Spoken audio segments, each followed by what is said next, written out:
Secretary of State Allison Lundgren Grimes, wonderful person, and Matt Daley, they fought hard to get medical marijuana in Kentucky 2.5 years ago, and I was the poster child they used with my medical situation. Well, where I went to prison in 2003 for growing, when it didn't pass, I kind of re-outed myself as being a grower and everything else, and it was time for me to get out of Kentucky, and Michigan became my refuge. And I'm grateful to that, and I won't leave the state because of that. But I found a podcast between Shango Los, Shaping Fire on YouTube. He was sitting down with Mean Gene from Mendocino. In my personal opinion, Mean Gene from Mendocino is the greatest marijuana breeder in the world. That's a personal opinion, but a lot of people hold that opinion. And he was on there discussing this stuff, and he was talking about, it got into powdery mildew resistance strains. And Jackson was on there talking about all this different stuff in the plants, and that these certain plants looking for the powdery mildew resistant strains running in Humboldt coastal environment with all that moisture coming right off the ocean and gets trapped into the little pockets in the mountains, and you need strains that can hold up on that. And as they're talking, I'm thinking, well, powdery mildew attacks the plant the same way these parasites from the tick attacked me. It is hosting off this plant. It takes and sinks its tail down past the epidural layer of the plant and goes down into the stem and hosts off the plant to where it's now vectoring disease into the plant, pulling nutrition from the plant, etc., etc., which is essentially what these tick parasites did to me. And I'm like, well, if there's plants that are resistant to this, those are the plants I need to be cooking down in RSO. And so I flew out to California. There was a strain that we're talking about, Royal Kush 7, that Mandelbrot, if anybody wants to check this out on Instagram, they just released the legend of Mandelbrot, this story. He passed away a couple years ago. He's considered one of the greatest breeders there ever was. So they're dropping an 8-part series, GW Smoke Break, on YouTube, and it's on Instagram, Emerald Mountain and stuff. You can check out some of the background on these guys. But the Rule 7 is powdery mildew resistant, and I figured out the Wonderland Nursery out in California had it 2 years ago. I got on a plane without telling my fiance, because she was still at our farm in Kentucky, and I was very, very sick. I mean, actually I had seizures on the plane on Delta flying out to California. I happen to still have a California ID. I was out there training dogs a few years ago, so I was able to go right in and purchase these strains. Got back on the plane and flew with it in my backpack. Like I said, I got a port in my chest. I'm dying at that point anyway. If they're going to say something, that's the day to say something. So I got home with the strain, ran it out in flour, cooked it into RSO, and all of a sudden the seizures are lessening and lessening. I'm gaining weight. I'm able to remember things. I'm a big hip hop guy, and the diseases took my brain. And I mean, when I say took my brain, we go home, we sit down, we watch a movie, and at the end of the movie, I can restart the movie. And I noticed Kendrick Lamar had dropped an album, and I'm listening to it, and I'm able to memorize verses. I'm gonna get emotional talking about this shit. That I was able to memorize verses within a few days. You know, once I started this certain type of RSO, and I'm like, oh, it's coming back. And I still have side effects. I still have temperature regulation seizures. If I get out of the shower and it's warm and I open the curtain where it's cooler out there, that'll affect me. But I'm alive. I'm functioning. I am talking. I'm sitting up. I drove here under myself. Well, I have a license now because of the seizures. So, you know, when it gets into health, if any of you all that are looking at me, you all end up fucked medically, whatever. And in my situation, I believe that if you went to the hospital, they're going to help you, or that they know what to do. Maybe they do if it's a cookie cutter thing, like, hey, you had a clogged artery, you need to have open heart surgery. Well, if it's anything else after that, it's just not a cookie cutter approach anymore, and the pharmaceuticals end up making it worse, and they're just experimenting. And I'm not anti-doctor. There are times like, you need antibiotics, you need things. I mean, I've got a rip rotator cuff. I'm going to have surgery soon to repair that. but you can be your own doctor in a lot of ways, and the information is out there. You go back to what our grandmothers and our great-great-great-great-grandparents did and everything else. All these resources weren't there. But my main medicine now comes out of my yard. It comes out of this. It comes out of yucca extract. It comes out of drinking lactic acid bacteria, which is like a probiotic. Labs every day. I actually take baths in that 5 days a week. Epsom salts and labs to counteract the parasites. How much labs are you putting in your bath? I'm putting about 30 milliliters in there, which that's an experiment for me. I know a lot of people drink it for immune health, and I do OHN in the bath also because sublingually I should still take that in. Epsom salts help detox, so these bacteria are for life. So if I kill them off with the RSO, I have to detox them out of my body. If I don't, I get toxic. Like you can walk past me, I smell toxic. My skin will get that way. Epsom salt helps pull that out. I still hook up like through the port. It's actually sticking out more the more weight I gain, but I run fluids like to help push all that back out and to keep that going. So it was just finding what worked for me and then delving so much deeper. At the time when you're desperate, anything that gives relief works for you, like anything. So then you just take it to the next level. And then I got linked up to Josh and Kelly from Dragonfly Earth Medicine, who Kelly is like she's who I think of as of like Mother Earth. And the funny part is, and I just paired it up right here, it was here at the Organic Cup last year. I got here, Shannon got me here, I had to use a walker. I could not talk, and I was so swervy. And this is what I gotten better, 2 years ago. And I had a setback and had to have surgery, and the doctors had me on all the medicine, and it just killed all the work I had been doing. And as soon as Kelly saw me, she just took over. She just, absolutely, like, they're killing me.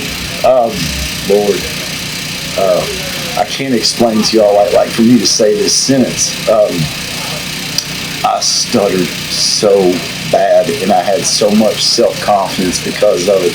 And I'd have seizures, and I'd urinate on myself in public during a seizure, and it, to the men sitting out there, like y'all know, like this shit just kills your soul, man. And the Michael Caps from Dragonfly,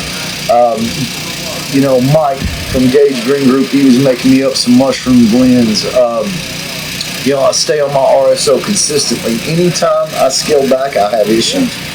I take 4 grams of RSO a day. I do not recommend that for damn near anybody else, but that is what has me functioning. And like I said, I'm very strain dependent on that, and I experiment constantly. To date, I've cooked down 232 different strains for RSO and experimented the shit out of them. I've got 18 people off IV antibiotics through this stuff. And it's just pairing it up, man.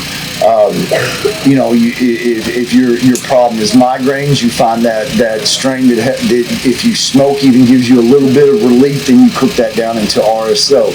If your problem is, I got a lady that has Lyme disease that I put her on Royal Kush RSO for the Lyme disease stuff, and she's been on blood pressure medication for 16 years, and the doctors can't explain why all of a sudden she's off blood pressure medication.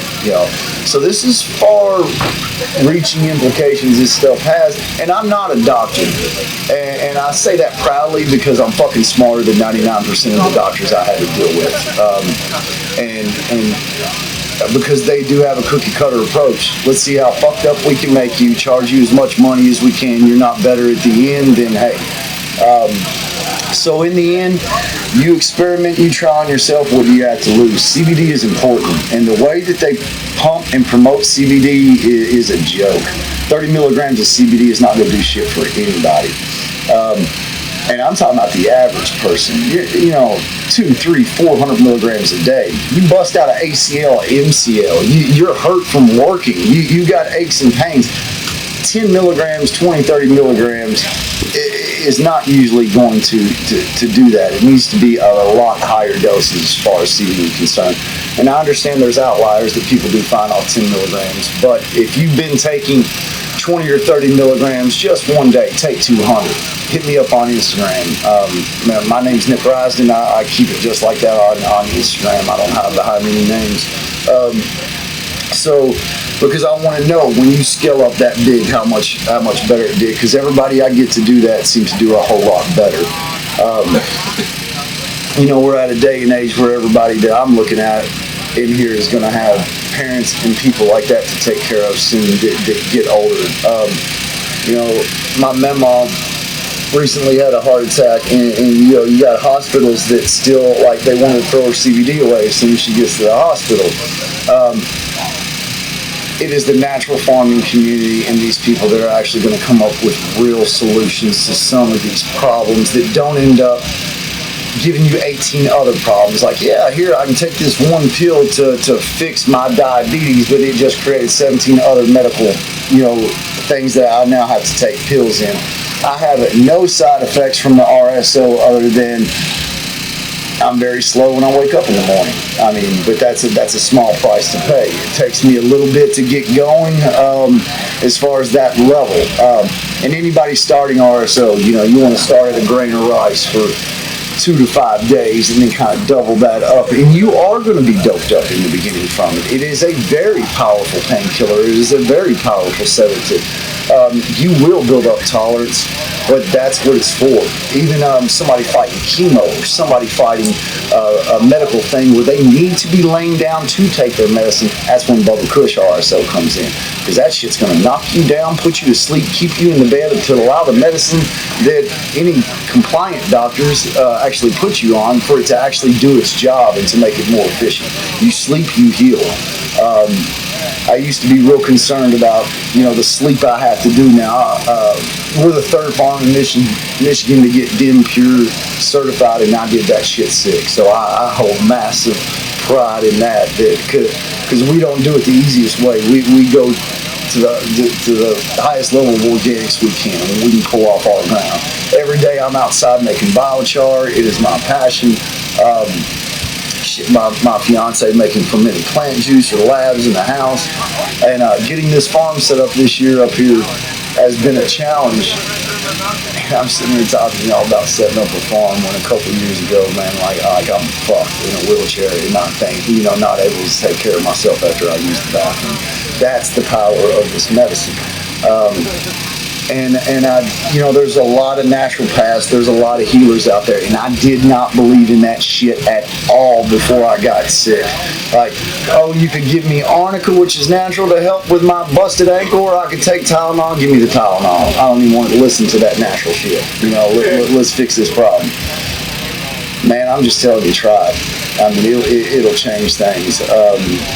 And there's so many applications. It's not just, you don't have to be some fucked up sick like me, or cancer, or diabetes, or blood pressure to go into these applications. It could be something as simple as you are working out, you know, trying to get in the best shape you can, and your body is exhausted after you get out of the gym and you want to recover type things.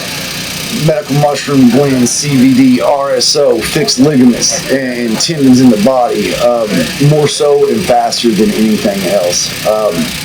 And you don't have to take some rambling guy's word for it. Like I said, NIH, this shit is accessible. National Institute of Health, their database is accessible. They have papers on there from 1976 that prove that cannabis oil kill cancer cells. It's not that the information was never not there for us. We just have to search for it. They ain't going to blatantly put that stuff right in your face. Still to this day, I mean, I had an incident at the hospital. I had to go to the hospital up here in Michigan. I guess it was 2 months ago. I had a seizure getting out of the shower, and I cut my face. I had to have stitches. I had a seizure there. During that incident, when I woke up, they gave me seizure medication. They gave me opiates. You want to talk about a pissed off human being? I work hard through all I got going on not to take seizure medication and opiates. That is the go-to for hospitals. Before they looked at my medical file, before they realized anything, before they just are going to start pumping, you know, toxins into you. So you have to be vigilant and be on top of it for yourself. Tons of information out there, guys, on how to recover, how to help others, how to help loved ones, how to take stuff out of your grow and actually make it part of the community to where it does something good for other people. All you guys got leaf trim, things like that left over, I challenge you all to make medicines out of that and give that to the less fortunate. I would not be here without the grace of people that helped me when I was massively ill. Happy Little Tree Company sitting right there, that's one of the dudes that helped me out. Mike here.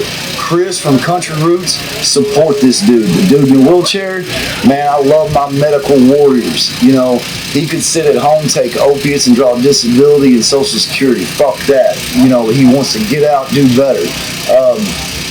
You find these type of people that have been through it because they know what works. This dude broke his back. If anybody's going to talk to you about pain, that's the guy on strains and stuff on that.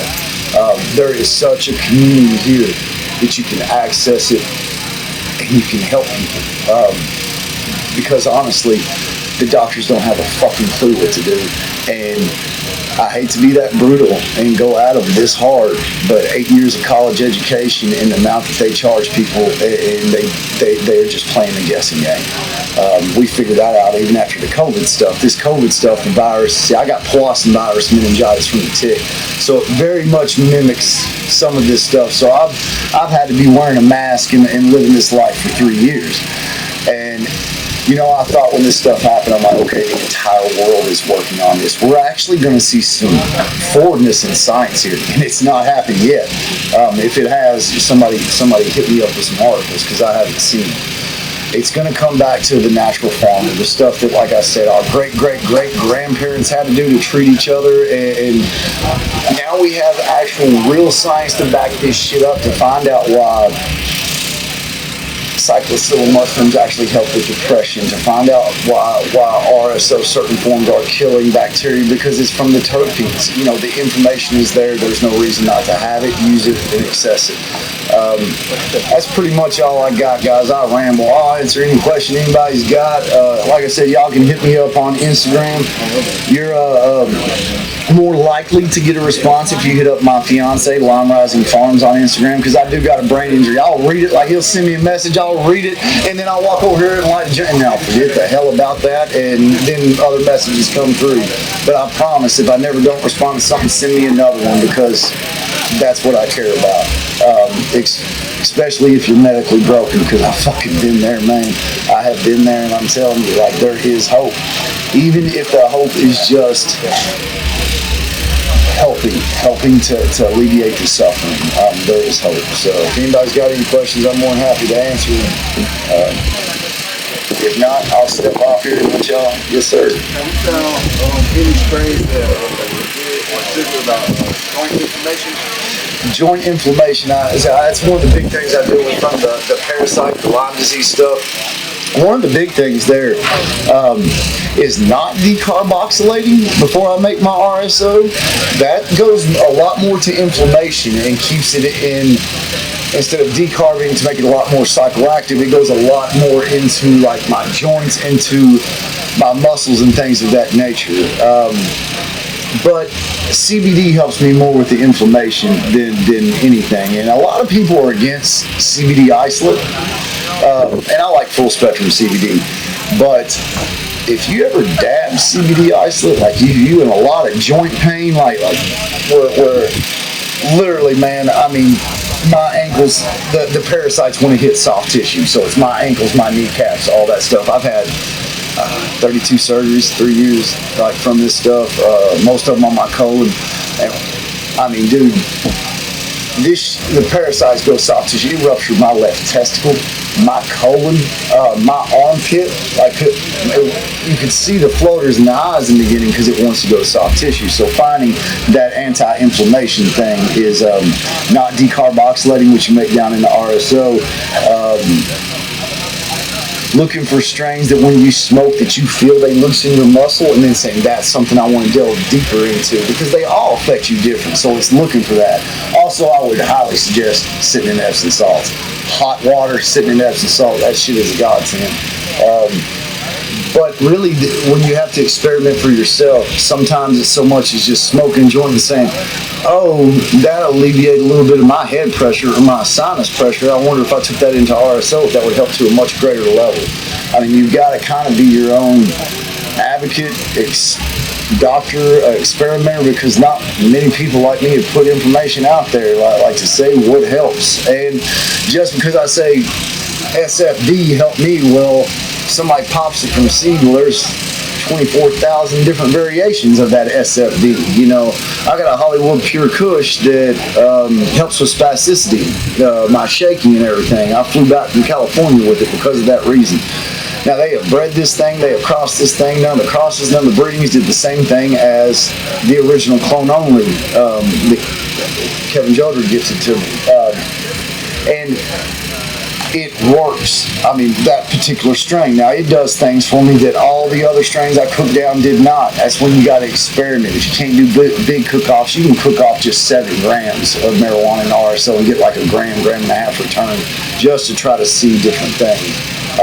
You can talk to me. I mean, I've made a lot of different stuff. I can at least tell you off which the ones I made helped out the most. But like I said, like you crack seeds of slurricane, or even, you know, crack something from GAGE Green Group, you're going to have variance there in the plant. So it's when you find that one cut that is medical of you, that is the most important thing in your library.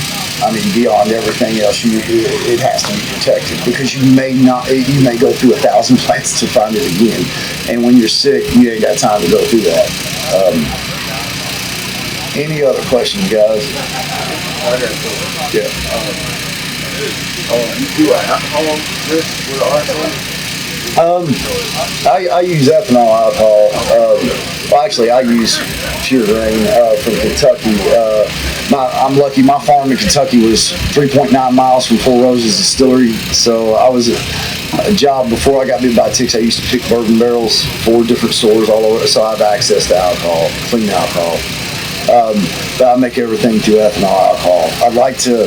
I'd love to experiment more with some of these guys that make rosin. I've had a lot of thoughts of making, you know, even eating rosin as a replacement of RSO, you know, and I've tried that out a lot, but you're still not getting that full pull off the entire plant, leaf, stem, everything.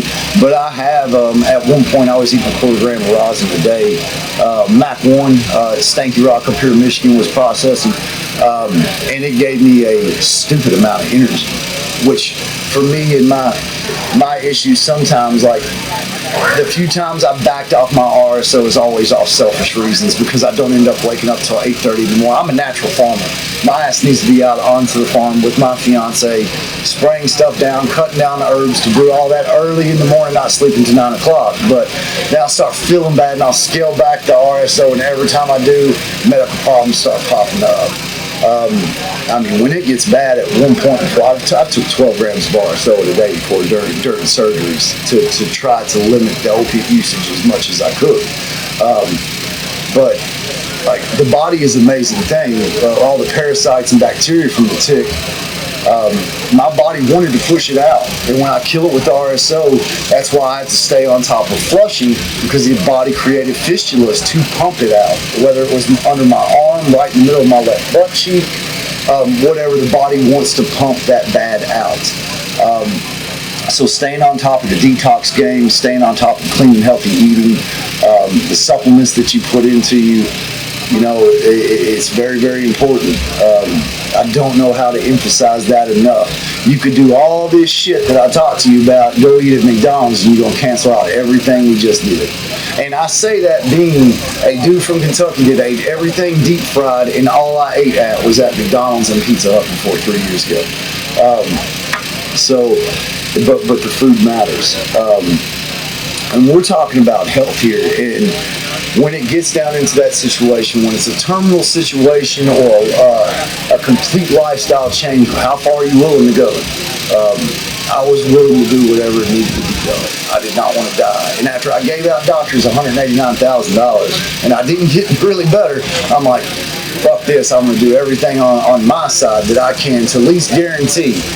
And the last step, the last thing I had to kill was cigarettes. And cigarettes became It wasn't the cigarettes, it was with the brain stuff, it was the meditation, drawing off a cigarette all day. I'm 6 days into cigarettes, no cigarettes. That's the last vice for me. And I promised Kelly from Dragonfly that I'd quit when she took over my medical program. So I finally knocked that one out. And it matters, like every little aspect. If you're trying to get over the hump for a medical situation, every little thing you can do at that point matters.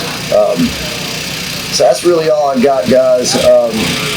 I never wanted to be this guy. A tick made me this guy. So I came up with all this information. It was out of desperation. So